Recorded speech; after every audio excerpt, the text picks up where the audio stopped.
నమస్తే. ఇన్నాళ్ళు నన్ను సపోర్ట్ చేస్తూ, ఎంకరేజ్ చేస్తూ మీ ప్రేమని నాకు అందిస్తున్న ప్రతి ఒక్కరికి కృతజ్ఞతలు. అలాగే ఈ వీడియో కూడా ఖచ్చితంగా మీకు ఉపయోగపడుతుంది. లైక్, షేర్ అండ్ సబ్స్క్రైబ్ చేసి మీ సపోర్ట్‌ని నాకు అందించండి. అలాగే ఈ వీడియో పట్ల మీకున్న అభిప్రాయాన్ని కామెంట్ సెక్షన్‌లో కామెంట్ చేసి తెలియజేయండి. ఇప్పుడు వీడియోని చూద్దాం. నమస్కారం. రేపటి విశిష్టతని ఒకసారి చూద్దాం. రేపు 29వ తారీఖు ఆగస్టు నెల 2024వ సంవత్సరం గురువారం.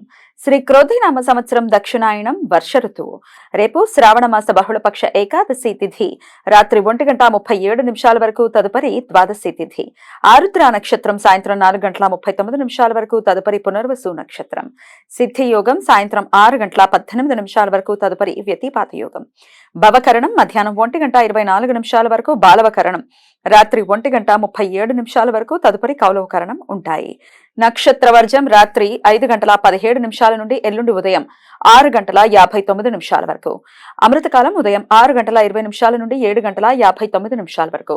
హైదరాబాద్ ప్రాంతం వారికి రేపు సూర్యోదయం ఉదయం 6:02 సూర్యాస్తమయం సాయంత్రం 6:32 అభిజిత్ ముహూర్తం పగలు 11:52 నుండి మధ్యాహ్నం 12:42 వరకు.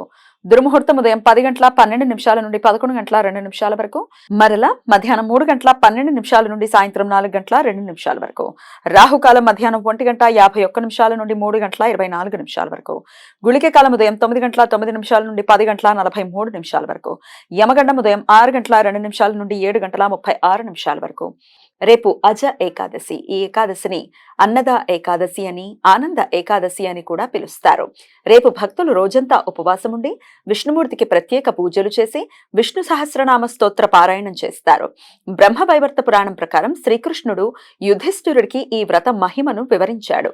రాజా హరిశ్చంద్రుడు ఈ వ్రతం ఆచరించిన పిదప విష్ణుమూర్తి కృపతో చనిపోయిన తన కుమారుణ్ణి తిరిగి బ్రతికించుకుని పోగొట్టుకున్న తన రాజ్యాన్ని తిరిగి పొందాడు అని, ఈ అజ ఏకాదశి వ్రతం ఆచరించిన వారికి అశ్వమేధ యాగం చేసినంత ఫలితం లభిస్తుంది అని పురాణ కథనం.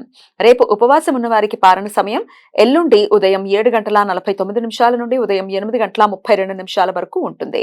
ద్వాదశి హరివాసరం ఎల్లుండి ఉదయం 7:49 వరకు ఉంటుంది.